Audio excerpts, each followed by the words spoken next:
leave you alone? I mean, is there? Do you say an incantation? Do you throw water on them? I mean, what if you don't want them there? I mean, obviously you must. But they weren't bothering me. Well, I'm saying not for you. You obviously enjoyed it. I'm saying, what about somebody else? Like, they're going to be, aliens and androids showing up in your bedroom. It's going to freak most people out, I'm thinking.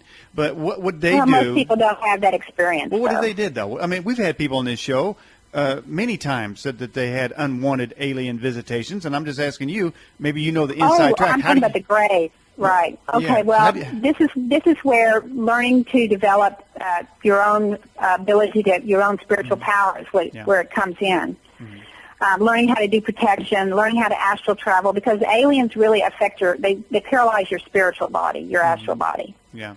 So I mean, something like, say, like I said, water. I got that from signs, through water an alien killed it. But, I mean, is there like garlic, or is there something you can set in your room? No. Because they have technology, because we haven't developed our spiritual powers. Yeah. They can stun or, paralyze your spiritual body, your astral body, which is inside your physical body, and then you can't move. Mm-hmm. Well, I got some technology too. It's called a 44 Magnum, the most powerful handgun in the world. Blow an alien's head clean off. Now, so they can just simply dissolve that thing. I'll be dissolving them. No, there are people that don't really like being abducted because. And what about since we're on that subject? What about a fetus harvesting? Is that the Greys again doing their nasty tricks? Yes, and this is again because most of the masses are living in ignorance. Mm-hmm. We don't believe they exist. We don't believe beings exist from other planets. We don't believe dark forces exist. We don't believe spiritual things exist. So we don't teach ourselves what to do. We don't educate ourselves. We don't train ourselves. Mm-hmm. There's a lot you have to do. You have to develop protection. You have to learn how to develop protection. You have to develop your spiritual powers. You have to, I talk about the sacred fire, which is the same fire that the disciples had, that Jesus gave at the Pentecost. There's a power that you can wield, and you can repel dark forces. You can repel aliens, but you have to develop it. I mean, you have to start realizing there are other powers that you have, because there's other things out there. Yeah. It seems like you interweave your beliefs and experiences through the biblical text. Do you believe that the Bible is true, or you only take certain parts of it? I mean, it seems like you're kind of weaving in and out of it. I didn't know.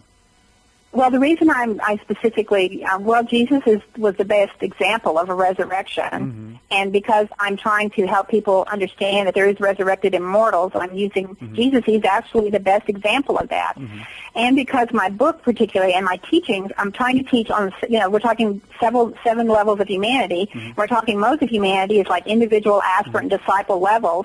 So I'm having to, talk about experiences they're familiar with, so that they can understand how to grow out of the belief systems they're in into everybody's in a box of belief systems. Yeah. Somebody that have very narrow boxes, and you want to from a narrow box to a bigger box, to a bigger box, to a bigger box of understanding. Well, I've had many people attempt to put me in a box, only because, I guess, but you know what's interesting? That box changes depending on whatever guest I have on. So I try to make it very difficult, because I myself don't like being in a box. I don't like labels. I don't like somebody to make assumptions, especially when I have guests on. Most people assume that, well, I have a guest on, so therefore I believe what that guest is saying. And so, but if that's the case, I'd have 10 million different belief systems all molded into one. And I'm simply just having guests on for the listeners to see if there's some truth that can help them in their way, as we all seek to discover the truth together right here on the Edge program. There's a plug. And hey, by the way, I want to give you a plug too. Let me give you a plug, because your website, becomingimmortal.com.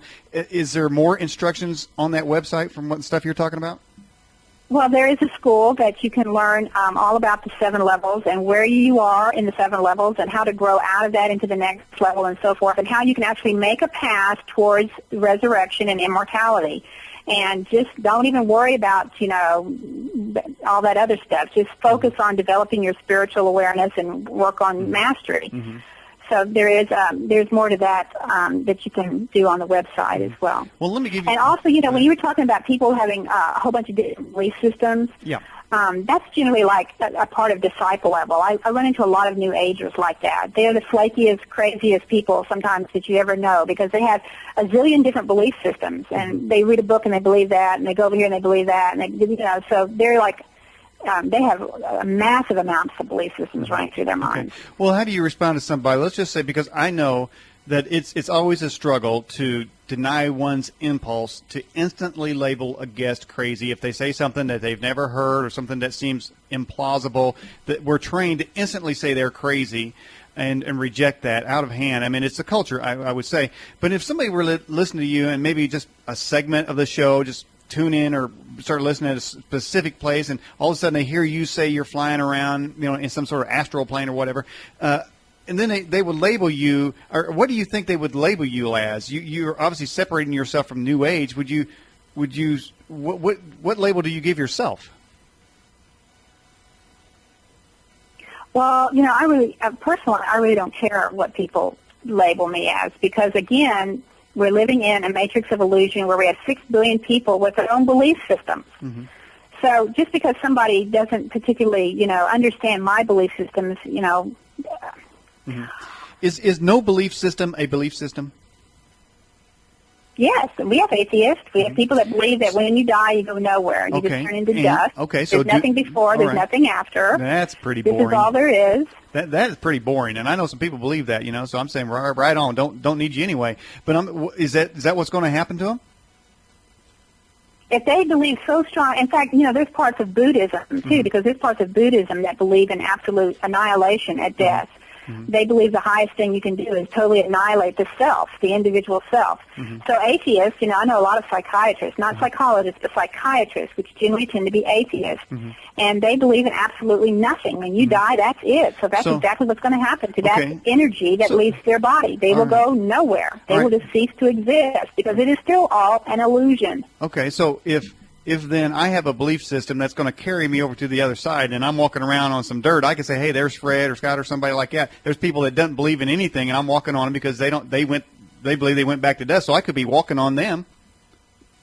I don't know about walking on them. I don't know what you mean by dust. That. Well, I mean, if they believe they went back to dust or whatever, would they be, or would they disappear? No, I mean, but when their spirit body, when they cross over that spirit, their mind, because I've had experiences of being outside of my physical body a lot.